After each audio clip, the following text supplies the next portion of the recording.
Good morning student, welcome to online class. आज हम भारतीय राजनीतिक व्यवस्था बीए पार्ट सेकेंड ईयर में संविधान से संबंधित जो अपना दूसरी इकाई है उसके बारे में अपन अध्ययन करेंगे। और ये जो दूसरी इकाई है, क्योंकि पहली इकाई का अपना जो स्टडी है वो 1935 के भारतीय संविधान की विशेषताएं हैं उनके साथ में समाप्त हो जाती है। और अब अपन 1935 का भारतीय शासन अधिनियम है उसके बाद में आज इकाई 2 कॉन्स्टिट्यूशन से संबंधित जितनी भी बातें हैं उसके बारे में अपन अध्ययन करेंगे। और इसकी शुरुआत अपन संविधान की प्रस्तावना के रूप में, फिर प्रस्तावना के बाद में हम संविधान की विशेषताओं का अध्ययन करेंगे, फिर हम मौलिक अधिकारों का, नीति निर्देशक तत्वों का, मूल कर्तव्यों का, फिर भारत की जो कार्यपालिका है जिसमें राष्ट्रपति, मंत्रिपरिषद और प्रधानमंत्री का, फिर उसके बाद में हम पार्लियामेंट पे आएंगे, इंडियन जो पार्लियामेंट है, और उसके बाद में हम हमारा जो भारत की न्यायपालिका है उसके बारे में स्टडी करेंगे। तो ये जो अपना सारा चैप्टर है ये हमारी भारतीय राजनीतिक व्यवस्था में कॉन्स्टिट्यूशन से संबंधित है। और इसकी शुरुआत हम भारतीय संविधान की प्रस्तावना के साथ में आज करते हैं। ये बात सेकेंड ईयर में संविधान की प्रस्तावना।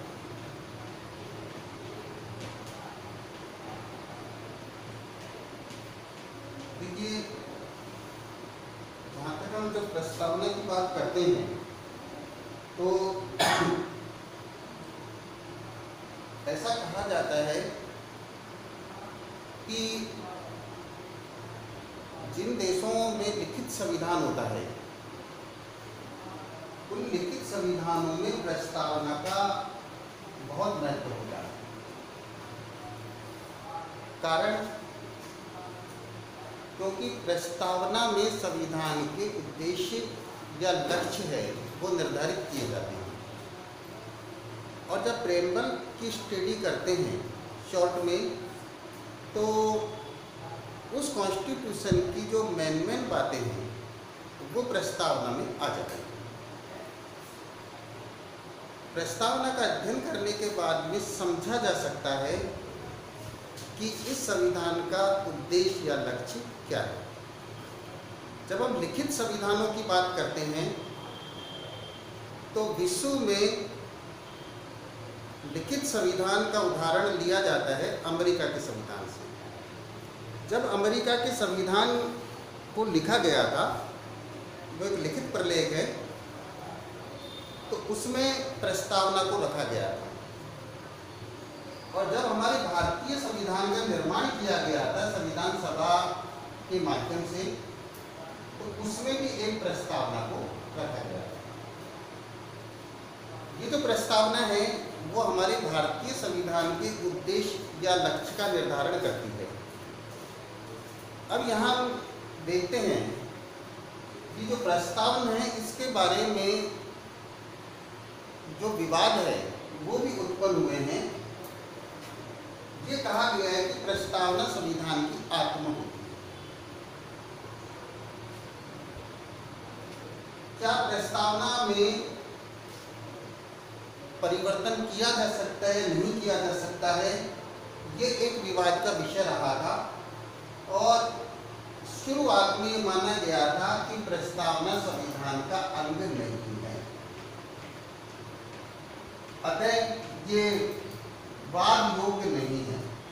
इसके संबंध में किसी प्रकार का कोई वाद दायर नहीं किया जा सकता क्योंकि इसे संविधान का अंग नहीं माना गया। एक वाद आता है 1967 में गोलकनाथ बनाम पंजाब राज्य।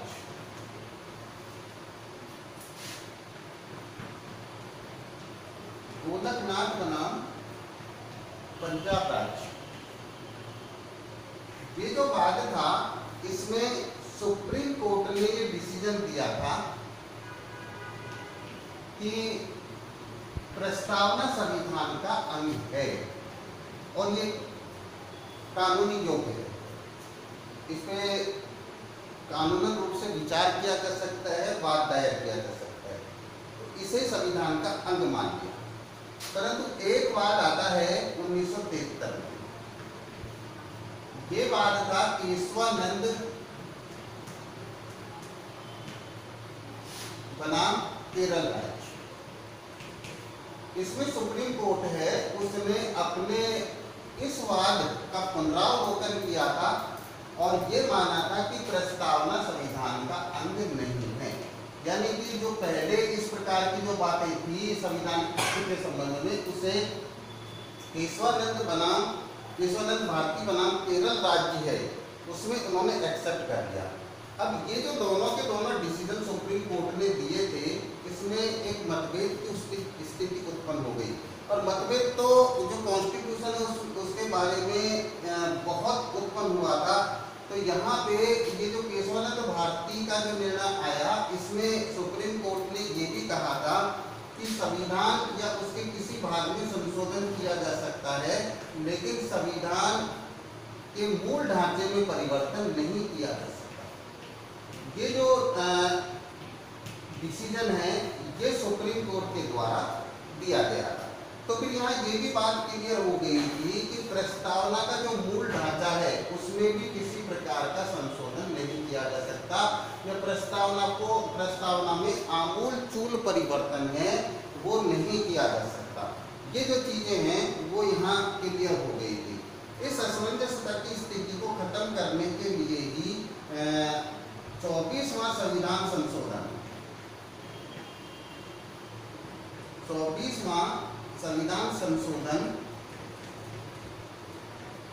1976 में किया था।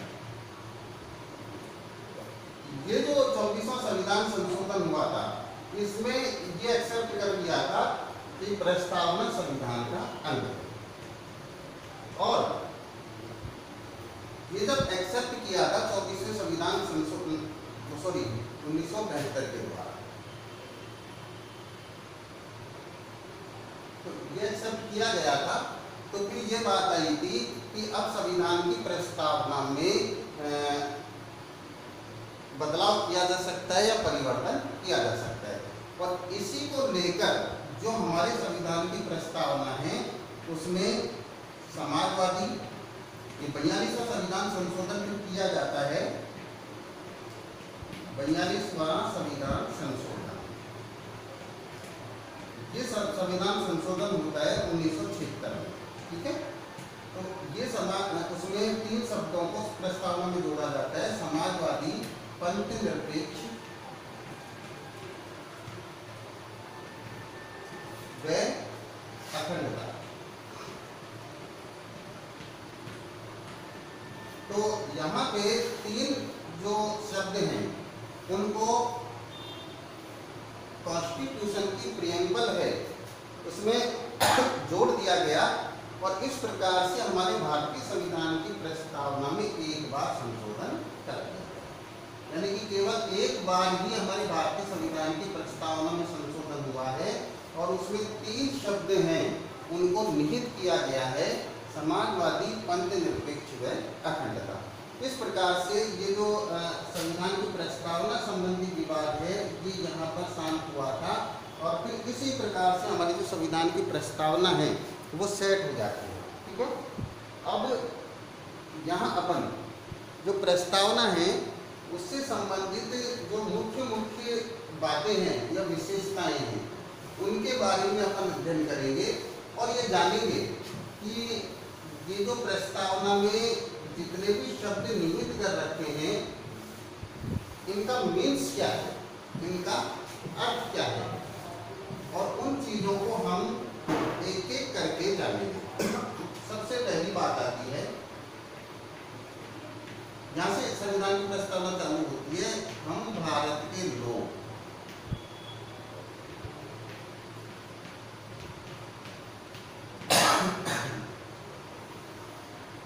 हम भारत के लोग। तो यहाँ ये बात आती है कि हमारा जो भारतीय संविधान का निर्माण है वो भारत के लोगों के द्वारा किया गया है और किसी के द्वारा नहीं किया गया है। यानी कि जैसे 1919 का भारतीय शासन अधिनियम था, 1935 का भारतीय शासन अधिनियम था, इसे ब्रिटिश संसद के द्वारा बनाया गया था, लेकिन अब ये जो संविधान बनाया गया है ये भारतीय जनता के द्वारा बनाया गया था। इस वजह से इसमें ये बात सबसे पहले लिखी थी, हम भारत के लोग। अब यहाँ इसके संबंध में कुछ विवाद हैं वो भी उत्पन्न हुए थे। यहाँ कुछ जो आलोचक हैं उन्होंने ये बात कही थी कि ये जो संविधान का निर्माण किया गया है ये एक संविधान सभा के माध्यम से किया गया है, और ये जो संविधान सभा है ये जनता के द्वारा प्रत्यक्ष रूप से निर्वाचित नहीं थी। और अगर देखा जाए तो देशी रियासत है उन्होंने तो अपने जनप्रतिनिधि हैं वो मनोनीत ही किए थे। तो इसके संबंध में ये कहा गया कि ये जो संविधान सभा है चाहे इसका अप्रत्यक्ष निर्वाचन हुआ हो, परंतु फिर भी ये जो संविधान सभा है ये भारतीयों की थी।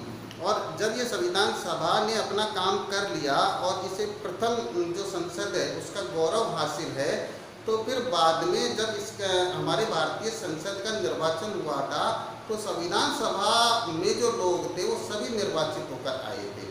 इसका मतलब ये है कि अगर जनता उस समय भी संविधान सभा के सदस्यों को चुनती तो ये लोग ही चुनते, और इस रूप में ये लोग ही संविधान का निर्माण करते। तो यहाँ ये नहीं कहा जा सकता कि ये जो संविधान सभा है ये भारतीय जनता के द्वारा निर्वाचित नहीं थी, और सही मायने में ये भारतीय जनता का जो प्रतिनिधित्व है वो नहीं कर रही थी। नहीं, ये भारतीय जनता का ही प्रतिनिधित्व पूरी तरीके से कर रही थी। तो यहाँ संविधान सभा है वो एक संपूर्ण भारत की इकाई के रूप में थी, और ये भी कर दिया कि किसी भी राज्य को हमारे भारत संघ से पृथक होने का कोई अधिकार नहीं है। दूसरी बात आती है इसमें संपूर्ण प्रभुत्व संपन्न।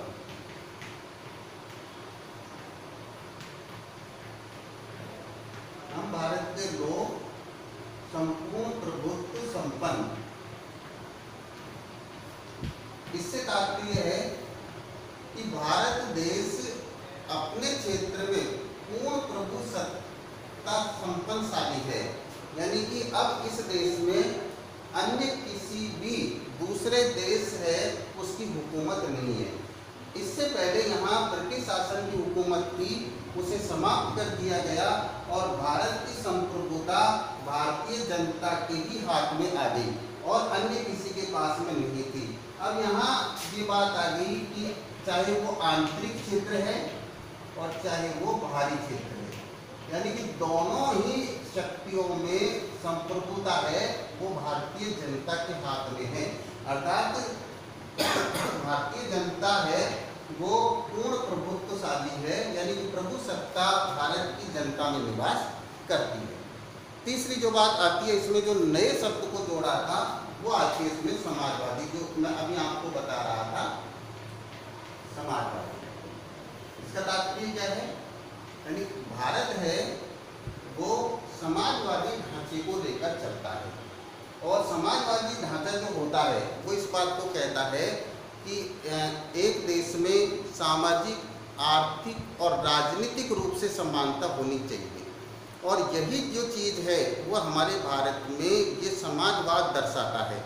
अब तात्कालिक समय पर इस शब्द को हमारे भारतीय संविधान की प्रस्तावना में नहीं लिया गया था, उसका एक कारण अंतर्राष्ट्रीय राजनीति था। ये विश्व दो गुटों में बट गया था, और अगर स्पष्टतः किसी एक विचारधारा को अपना लिया जाता तो भारत को उस समय क्षति होती। इस वजह से एक बात तो ये थी कि हम समाजवादी विचारधारा में ही विश्वास रखते हैं, लेकिन इसे स्पष्ट ने अपनाकर फिर इसे 42वें संविधान संशोधन के साथ में स्पष्ट रूप से अपना लिया गया था कि भारत राज्य है वो सभी में सभी प्रकार की जो समानता है उसमें विश्वास रखता है। नेक्स्ट जो बात आती है इसमें वो है पंथ निरपेक्षता।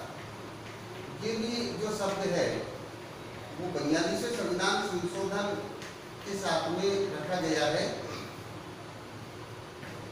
पंथ निरपेक्ष। इसका तात्पर्य है धर्म से तटस्थ रहना या धर्म से विमुख रहना। सभी धर्मों को ये तो धर्म से तटस्थ रहना है, धर्म से विमुख होना 2, या सभी धर्मों को समान सम्मान प्रदान करना 3। यानी कि भारत राज्य है वो धर्म विमुख नहीं है, धर्म से तटस्थ नहीं है, बल्कि इसका तात्पर्य ये है कि भारत राज्य सभी धर्मों को समान सम्मान प्रदान करता है। राज्य का अपना कोई धर्म नहीं है, राज्य में जितने भी धर्म हैं वो सब धर्म बराबर हैं, कोई धर्म किसी भी धर्म से उच्चता या निम्नता की स्थिति में नहीं है। इससे तात्पर्य हमारे भारत में पंथ निरपेक्षता से है। तो इस पंथ निरपेक्षता के जो ढांचा है उसको भी हमारे भारत के संदर्भ में अपनाया गया है कि भारत एक पंथ निरपेक्ष राज्य है, अर्थात भारत का अपना कोई धर्म नहीं है, भारत में रहने वाले सभी धर्म वो समान हैं और भारत राज्य सभी धर्मों को समान सम्मान प्रदान करता है। ये हमारे भारत में जो कॉन्स्टिट्यूशन की प्रियम्बल है उसको लिया गया है। और फिर यहाँ ये भी कर दिया कि जैसे हमारे भारत में जो मौलिक अधिकार है उसमें अनुच्छेद 25 से लेकर 28 तक धार्मिक स्वतंत्रता का अधिकार है, लेकिन स्पष्टतः लिख दिया कि कोई भी धर्म की स्वतंत्रता का अधिकार है वो पंथ निरपेक्षता के ढांचे को धराशायी नहीं कर सकता, अर्थात भारत एक पंथ निरपेक्ष राज्य है। नेक्स्ट जो बात आती है इसमें वो आती है 5वीं लोकतांत्रिक।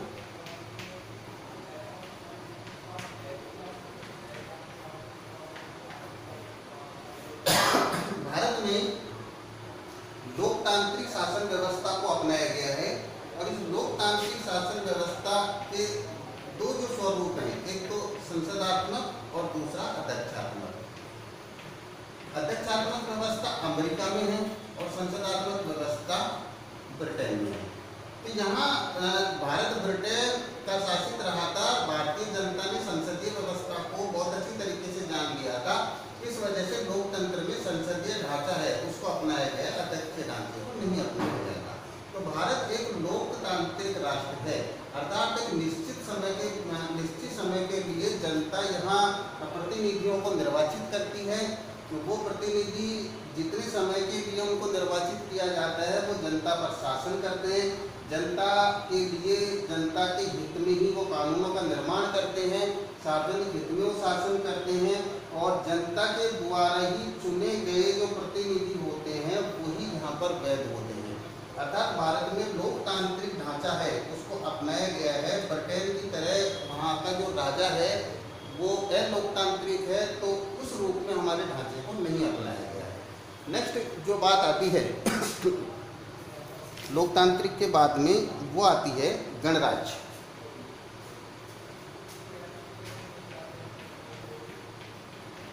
देखिए ये जो गणराज्य व्यवस्था किसे कहते हैं? गणराज्य व्यवस्था वो होती है जिस देश का राष्ट्राध्यक्ष जनता द्वारा प्रत्यक्ष या अप्रत्यक्ष रूप से निर्वाचित होता है। तो हमारे भारत में राष्ट्रपति है उसे जनता के द्वारा अप्रत्यक्ष रूप से निर्वाचित किया गया है। यानी कि इंग्लैंड के राजा की तरह वंशानुगत पद्धति नहीं है कि इंग्लैंड में राजा या रानी का पद होता है, अगर वो किसी भी कारण से पद से हट जाएं, जैसे स्वामी त्याग पत्र दे दें, उनकी मृत्यु हो जाए, कार्य करने में अक्षम हो जाए, तो इस रूप में वहाँ ये बना रखा है कि आने वाली जो उसकी संतान होगी, ज्येष्ठ पुत्र या पुत्री होगा, वही वहाँ का राजा या रानी होगा। अगर पुरुष है तो राजा और अगर स्त्री है तो रानी। यहाँ हमारे इस ढांचे को नहीं अपनाया, अपितु हमारे यहाँ गणराज्य वाले ढांचे को अपनाया है कि हमारे भारत में जो राष्ट्राध्यक्ष राष्ट्रपति का जो पद है वो निर्वाचित है, वंशानुगत नहीं है। तो जिस देश में राष्ट्राध्यक्ष का पद निर्वाचित होता हो, वंशानुगत नहीं होता, उसको क्या कहा जाता है? गणराज्य कहा जाता है। तो हमारे भारत में जो प्रियम्बल है उसमें गणराज्य वाली जो विशेषता है उसको भी अपनाया गया है। नेक्स्ट जो बात आती है विशेषताओं में, वो बात आती है सामाजिक, आर्थिक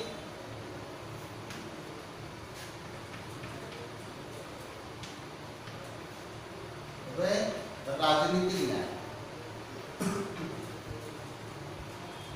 संविधान भारत में सामाजिक न्याय की बात करता है। ये स्वतंत्र भारत में देखने को मिला था और स्वतंत्र भारत में भी देखने को मिलता है कि हमारे भारतीय समाज में उच्चता और निम्नता की जो स्थिति है वो देखने को मिलती है। और ये जो उच्चता निम्नता की स्थिति है विशेषकर जो वर्ण और जाति के रूप में देखने को मिलती है, स्त्री और पुरुष के रूप में देखने को मिलती है। इस बात को हमारे भारतीय संविधान ने एक्सेप्ट ही नहीं किया और ये कर दिया कि भारत में सामाजिक न्याय की स्थापना की जाए। तो सामाजिक न्याय की स्थापना के रूप में समानता का अधिकार दिया गया है अनुच्छेद 14 से 18 के रूप में, जो कि सामाजिक न्याय की पूर्ण स्थापना करता है। दूसरी बात आती है हमारा आर्थिक न्याय की, जो मैं आपको एक उच्च और निम्न की जो स्थिति बता रहा था, अमीर और गरीब की स्थिति बता रहा था।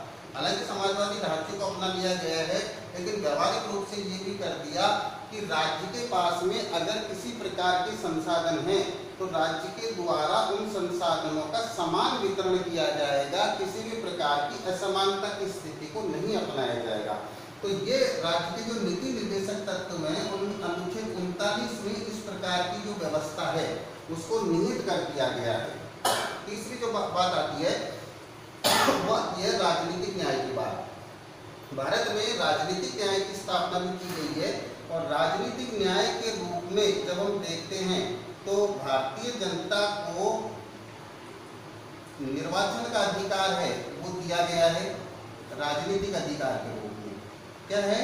उनको वोट देने का अधिकार दिया गया है, उन्हें जनप्रतिनिधि बनने का अधिकार दिया गया है, चुनाव में खड़े होने का अधिकार दिया गया है। ठीक है? तो इस प्रकार के जो अधिकार हैं वो राजनीतिक न्याय की स्थापना करते हैं। और फिर ये कर दिया कि हमारे भारत में चाहे कोई अमीर है संपत्ति से और चाहे कोई गरीब है, यानी कि ये इस आधार पर किसी को रोका नहीं जाएगा कि अमीर है तो वही चुनाव लड़ सकता है, गरीब है तो वो चुनाव नहीं लड़ सकता। अपितु या फिर इस रूप में भी कि स्त्री है तो चुनाव नहीं लड़ सकती, पुरुष है तो चुनाव लड़ सकता है। वर्ण के आधार पर, जाति के आधार पर किसी भी रूप में उसको रोका नहीं जा सकता, अपितु एक राजनीतिक रूप से सभी को समानता है। तो यहाँ पर एक राजनीतिक न्याय की स्थापना भी की गई है। तो इस रूप में हम यह देखते हैं कि सामाजिक, आर्थिक और राजनीतिक न्याय है, इसकी भी जो व्यवस्था है वो हमारे संविधान की जो प्रियम्बल है उसमें पूरी तरीके से की गई है। नेक्स्ट बात आती है इसमें विचार,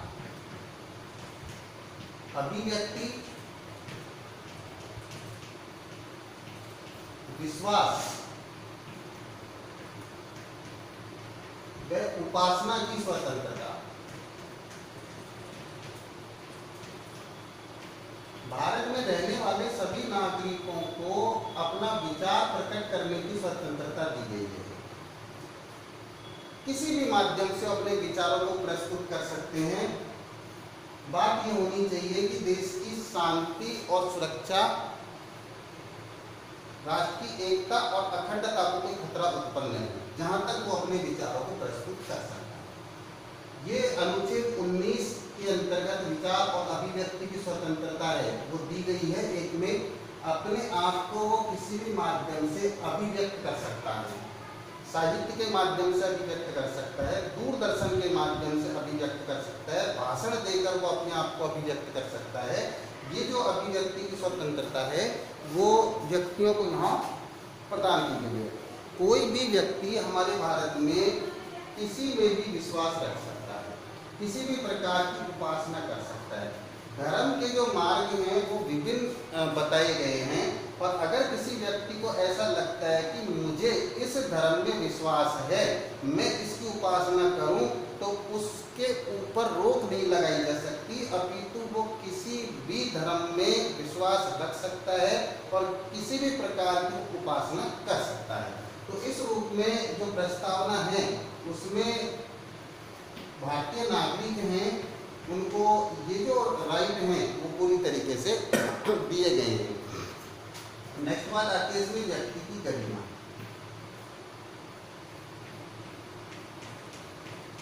भारत के जो नागरिक हैं गरिमापूर्ण जीवन से सम्मान पूर्वक जीवन व्यतीत करने का अधिकार दिया गया है।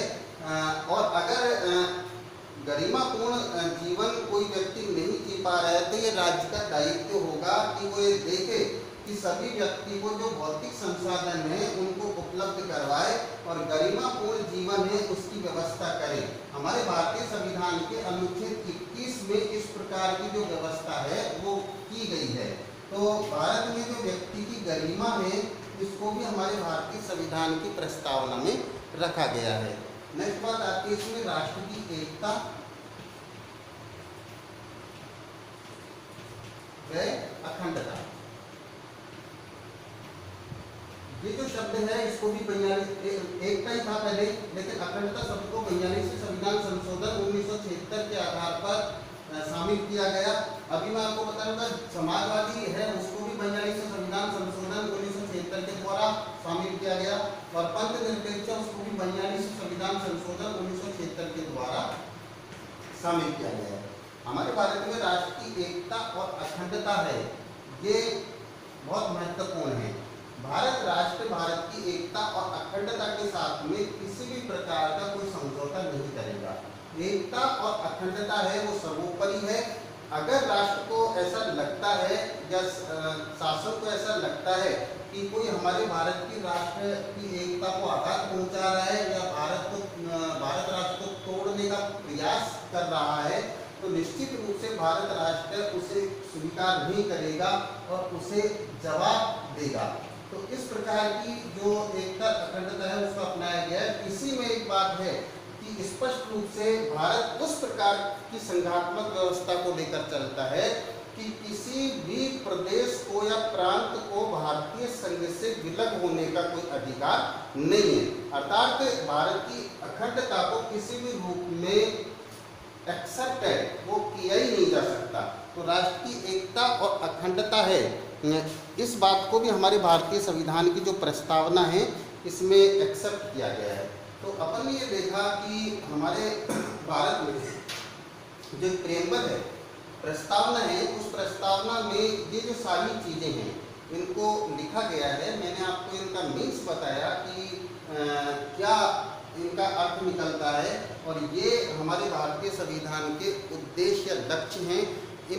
ये बहुत महत्वपूर्ण हैं, इनके साथ में कोई समझौता नहीं किया जा सकता। यही हमारे भारतीय संविधान है उसको पूर्ण रूपेण अभिव्यक्त करते हैं।